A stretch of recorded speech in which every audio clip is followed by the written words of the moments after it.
그 해외 외부적으로 양호하다는 거잖아요. 그죠? 자, 그런 관점에서 올해 우리 시장에서 주식 투자를 해봤냐 안 해봤냐 67% 10명 중에 6명 반 이상이 주식을 했대요. 왜? 돈이 갈 데가 없어서. 그죠? 아까 이야기했잖아요. 작년 2019년 전까지 고객의 탁금이 20조 안팎에서 놀았는데 지금 60조. 그것뿐만이 아니라 대기성 자금. 그죠? 이거 똑같은 거예요, 여러분들. 그죠? 아파트 값. 여러분들 서울의 아파트니 뭐 저 하다못해 일산의 아파트니 또 하다못해 저희 강원도까지 아파트가 저 양양 뭐 이런 아파트도 올라간대요. 지금. 응? 인구가 더 늘어났나요, 여러분들? 코로나 때문에 평소보다 죽는 사람이 더 많아졌는데. 그런데 아파트 값은 더 올라났어. 애도 낳지 않는데. 그죠? 뭐 인구가 많아져서 뭐 아파트가 올라 뭐 집과 집이 막 그거 한 것도 아닌데.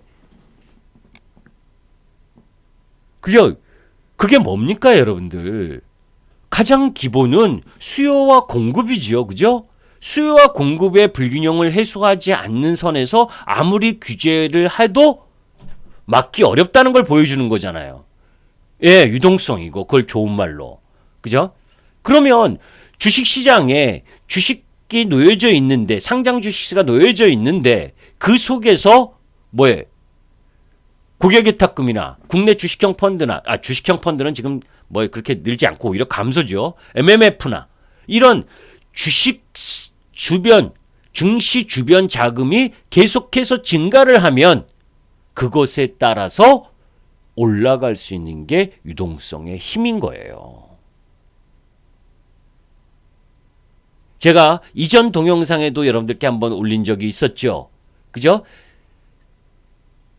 우리나라 IT 기업과 대만 IT 기업의 레벨. 그죠? 항상 우리나라는 선진 시장보다 못한 건 뭐 인정해요. 그런데 이머징 마켓 내에서도 항상 저평가되어 있는 가장 꼴찌 나라 평가받는 나라 중에 하나예요. 주가로는. 왜? 항상 제가 뒤에 저 위에 있는 애가 가끔씩 말썽 부리니까. 그죠? 지금은 코로나 때문에 잠잠하잖아요. 그러니까 여러분들도 편안하잖아요. 그죠? 예전 같으면 중간중간 한번 미사일 쐈네. 뭐 하네. 하면서 한 번씩 휘청휘청 하면서 환율의 변동을 일으켰었었는데 요새 조용하잖아요. 코로나로 잠수 타서. 그죠? 그러니 유동성이 증가하는 흐름들을 보여주고 그런 유동성의 흐름이 꺾이지 않는다면 시장은 조정이 들어와도 얇다는 거예요. 이런 중시 주변 자금 때문에 제가 이 이야기도 사실은 그 전에 그죠? 그 5, 6월 달인가 동학개미 그거를 자꾸 개인들이 산다고 뭐에 개인들이 사서 주식시장 성공하지 못한다 뭐 이런 이야기를 할 때 절대 그렇지 않다. 그죠? 그렇지 않은 적이 딱 한 번 있었는데 그때 흐름하고 똑같다. 그 얘기도 그 이전에 한 적이 있어요. 그죠?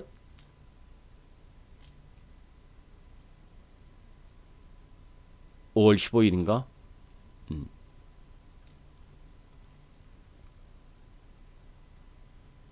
5월 8일인가 5월 15일인가. 이때도 동학혁명 얘기 나오던 때가 언제지?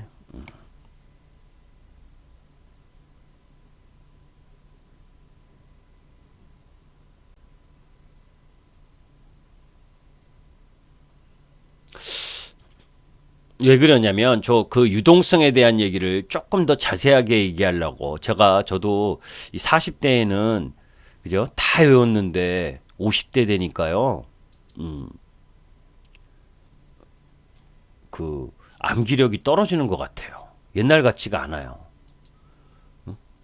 옛날에는 주식 관련 내용은 이 한번 이 정리를 하면 다 외웠었는데 이제 50대가 되고 나서는 아, 저만 그런가? 다른 50대 분들도 그런가?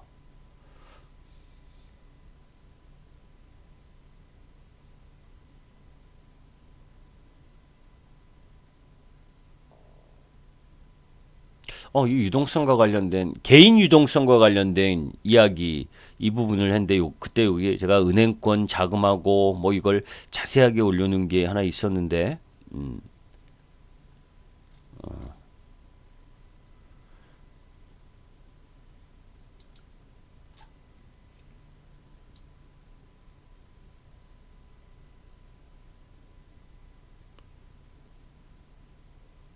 여기네요. 예. 그래요, 김 선배님. 그죠? 이상하게 40대까지는 괜찮은 것 같은데 50대에 대해서는 아침 저녁으로 눈도 피곤하고 음? 자, 여기입니다. 자, 요때도 보면 이제 이 유동성과 관련된 그때가 이제 여기가 날짜가 언제였냐면 4월 3일이었어요. 그죠? 4월 3일 때 요 부분을 가지고 이야기를 한 게 있었는데 증시 주변 자금이 80% 증가했다. 20조에서 25조 놀던 게 40조가 넘어섰다. 지금은 60조입니다. 그죠? 그러니까 이것도 생각해야 돼요. 제가 이제 이따가 영업이익을 이야기를 할 텐데 우리나라 코스피 기업들의 영업이익을 이야기할 텐데 뭐냐면 아주 쉽게 얘기를 하면 우리나라 이 영업이익 관점에서 100조를 번다. 우리나라 기업이 그러면 종합주가지수가 2000포인트다. 응? 그게 기본이었어요. 여태까지. 2019년까지. 100조 정도에서 100조의 영업이익을 보일 때 2000포인트. 그러면 200조면 몇 포인트여야 돼요, 여러분들? 200조를 영업이익을 번다. 4000포인트 돼야죠? 반대로 50조가 된다. 그러면 몇 포인트예요? 1000포인트여야 되죠? 영업이익만 가지고 본다면. 그죠? 그래서 기업이 돈을 못 벌면 주가가 떨어져야 되는 게 맞는 거예요. 그죠? 시장 지수가 올라간다고 돈을 못 버는 회사까지 막 올라오면 어느 순간 꼬꾸라지면 실적이 나오는 타이밍에선 다 죽는다는 거예요. 그죠? 그래서 4, 4분기 실적이 언제부터 나옵니까, 여러분들? 4, 4분기 실적이 나오는 타임 언제부터예요? 1월 중순. 그죠? 1월 중순부터 큰 메이저 기업들이 발표가 나오잖아요. 그죠? 2월, 3월 들어가게 되면 조그만 애들이 나온 2월달 부분이 이제 본격적인 실적 발표고, 그죠? 그리고 밋밋하고 하는 어리버리한 애들이 3월 초까지 끌다가 발표하고, 그러면 뭐를 얘기하는 거예요, 여러분들? 시기적으로 1월 중순 정도부터는 조금 조심할 필요가 있다는 것도 이야기하는 겁니다. 왜? 지금 올라온 게 백신과 이 기대감으로 올라왔는데, 백신과 앞으로 치료제 이 부분들에 대한 기대감, 실적이 좋아질 것이란 기대감으로 올라왔는데 진짜 막상 4, 4분기 실적을 뜯어보니까 안 좋을 건 알았지만, 그죠? 왜 이렇게 안 좋아? 하는 애들도 나오게 된단 말이에요. 특히 바이오 제약 부분에 있어서는 원래 실적 시즌이 되면 안 좋잖아요. 그죠? 그게 쥐약이다고. 그래서 항상 보면 뭐예요? 바이오 제약은 1월달은 강세, 2, 3월로 가면 약세. 그리고 또 뭐예요? 상장 폐지 요건에 걸리는 종목들 걸러내는 작업이 또 나오잖아요. 그런 것까지를 다 감안하고 보고 있어야 되는 거예요.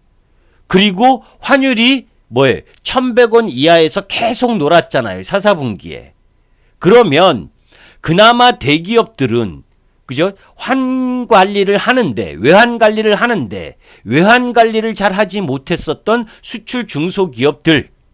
제가 지난번 유튜브 동영상에도 올렸죠. 그죠? 우리나라 대기업, 중소기업, 이 산업별로 환율, 이 적정 라인, 그 밑으로 내려와 있는 부분에 있어서 중소기업 중에서는 4, 4분기 실적이 환율 때문에 예상보다 안 좋게 나온 기업도 많이 나올 가능성도 있단 말이에요. 물론 그 기대감, 그거와 앞으로 더 나아질 수 있는 기대감이 이에 충돌하는 부분도 분명히 있지만 그런 부분도 여러분들이 고민할 필요가 있어요. 여하튼 그건 그때 이제 생각을 하는 거고. 자, 아까 답 잘하셨어요, 물통맨님. 100조를 2000포인트로 놓고 있는데, 그죠? 그 상황 속에서 영업이익이 100조일 때 2000포인트, 200조일 때 4000포인트. 아주 단순 아주 계산을 하게 되면. 그런데 그 부분의 함정인과 생각해야 될 부분이 하나 있다는 거죠. 뭐? 그렇게 계산했을 때에 괜찮습니다. 박준님. 예. 녹화 다 될 거예요. 예, 들으시면 되고 운전하시면 편히 쉬셔요. 전 이거 방송 끝나면 강원도 양양으로 내려갑니다. 혼자. 어머니 혼자 계셔서 오늘 내려가려고요. 저하고 반대네. 예, 저는 장거리 운전하러 내려가야 되는데. 자, 다시 이제 원점으로 들어와서 뭐냐? 그 100조를 2000포인트라고 생각했었을 때의 증시 주변 자금의 예탁 자산은 20조 내외였다. 자, 그럼 뭔가 힌트가 오지 않아요? 안대용님? 지금은 60조인데.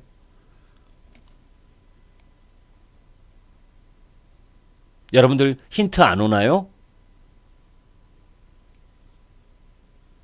만만치 않은 시장, 3000포인트라고 매도하고 뭐 이럴 만한 부분, 그렇게 그 포인트에서 조정이 들어온다? 그건 매도의 조정이 아니다라는 이야기. 다만 섹터의 선정에 대한 이야기. 이 말뜻 이해하시나요? 이해하시면 1번.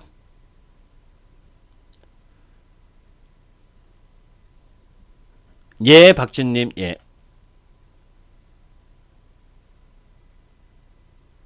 만약 이제, 그죠? 만약에 3000포인트 대해서 갑자기 전부 다 매도하고 고객의 탁금이 쭉 빠져나간다. 그러면 문제지. 그죠? 갑자기, 여러분들이나,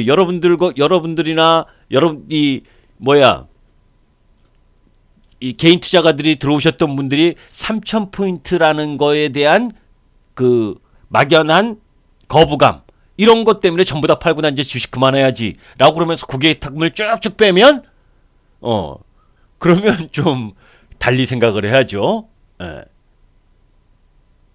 왜냐? 11월 12월 달 올라온 시장의 속도가 빠르기 때문에 1월 달까지 초반에 강세라면 후반에 밀리게 돼 있어요.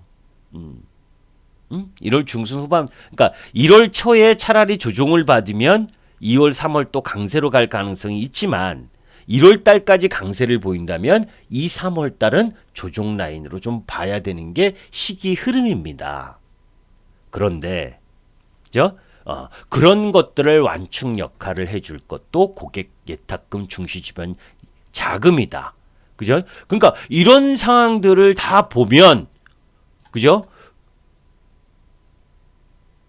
그냥 단순히 주식, 그죠? 개별 종목 막 오늘 상한가 갔네, 뭐 이렇게 이거에 너무 그 상한가 가는 종목, 여러분들 개별 종목에 여러분들의 자금을 그 많이라는 건 내가 가진 자산의 70%, 80%를 넣을 수가 있냐고요. 그죠? 10억인 분한테 70%면 7, 80%, 7, 8억이고 1000만 원인 분한테는 뭐예요? 7, 800만 원이에요. 그런데 그죠? 호가가 뭐 하루에 막 왔다 갔다 해가지고 실적도 별로 없는데 뉴스로 그냥 상한가 갔다가 그 다음날 상한가가 쳐도 하한가 가고 이거 그렇게 잘못하면요 나중에 힘들어서 못 살아요.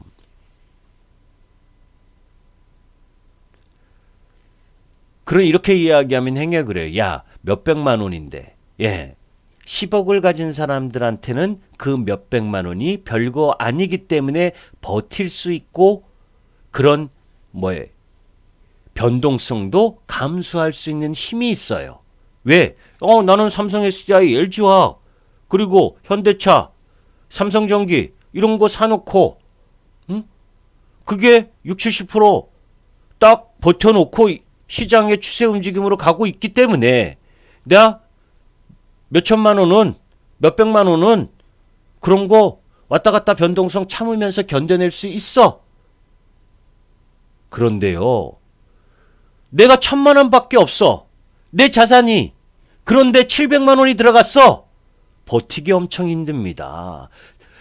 똑같은 700만 원이지만 여유 있는 700만 원과 내 전 재산의 70%인 700만 원은 엄청난 차이예요. 그 엄청난 차이 때문에 그 변동폭이 엄청나게 큰 것도 돈이 없는 사람이 지는 거예요. 그래서 주식시장이 무서운 거고 힘이 든 겁니다. 왜? 주식이라는 건 100%의 정답이 없고 주식이라는 변동성을 예측은 하지만 다 맞출 수가 없는데 예기치 못한 상황에서 내 전 재산이 왔다 갔다 하는 그 변동성을 그것도 초보 투자가가 겪어내라? 그건 안 된다는 거예요. 그래서 제가 매번 저도 그런 종목을 엄청나게 좋아했어요. 저 원래 증권사 출신 아니라 했잖아요. 그죠? 주대 무역회사 인재개발팀에 있다가 그죠? 원체 제가 주식을 좋아했고 하기 때문에 주식 증권회사로 바꿨지만 처음에는 조그만 주식만 했어요. 무슨 시황? 개뿔. 시황이 밥 먹여줘? 내 보유 종목이 올라가느냐 떨어지느냐 거기다 대우 다닐 때는 맨날 아는 회사들 없으니까 그죠? 맨날 대우중공업 샀다 팔았다. 그죠? 대우자동차 샀다 팔았다. 맨날 떨어지는 종목이에요. 응? 대우그룹주들이 맨날 떨어졌잖아요. 응? 내가 처음 들어갔을 때는 얼마였었는데 1년 지나니까 싸졌어. 그죠? 우리 사주로 준 거보다 더 싸졌어. 와, 얼마나 싸? 나중에 기다리면 올라오겠지? 개뿔. 기다리니까 상패네.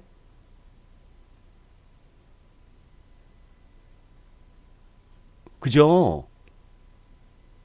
그런 거에 익숙해지면 안 된다. 그래서 저는 오히려 초보 투자가일수록 종목을 먼저 보지 말고 시장의 상황과 시장의 여건, 그래서 그 속에서 어떤 섹터가 성장하고 어떤 흐름이 가느냐, 그것을 먼저 보고 그쪽에 따라서 움직이다가 정말 내가 어느 정도 실력이 되고 경험이 누적돼서 웬만한 충격과 공포를 견뎌낼 수 있는 지혜를 얻거나 경험을 얻거나 그런 다음에 개별 종목을 하는 게 맞다라고 보는 사람 중에 하나예요. 자, 폭발하는 시중 유동성 다시 본론으로 들어옵니다. 그죠? 그 유동성에 관련된 얘기, 하여튼 뭐 이런 여러 가지 이야기가 있는데 이건 여러분들이 한번 읽어보시면 돼요. 혹시 시간 나시면 여기 들어가셔서 보시고. 자, 다시 이제 넘어와서 이제 이 고객 예탁금과 관련된 부분, 그 정도로 돈이 많다. 제가 지금까지 뭔 얘기하려고 했던 건지는 기억하죠? 그죠? 그만큼의 레벨, 그죠? 그만큼의 예탁 자산의 레벨이 커졌다. 그죠? 그 부분하고 그 다음 이제 환율과 관련된 부분. 예, 박주님도 오래되셨구나. 그러니까 저는 신생아 분들이 별로 안 오시고 옛날에 인연이 있었던 분들, 그죠? 주린이는 거의 없어요. 예? 주린이는. 자, 그런 가운데 이제 환율 얘기는 제가 많이 이야기를 했잖아요. 그죠? 그 부분도 환율과 관련된 부분을 아주 자세하게 영상에 업로드한 거 있으니까 이 부분은 넘어갈게요.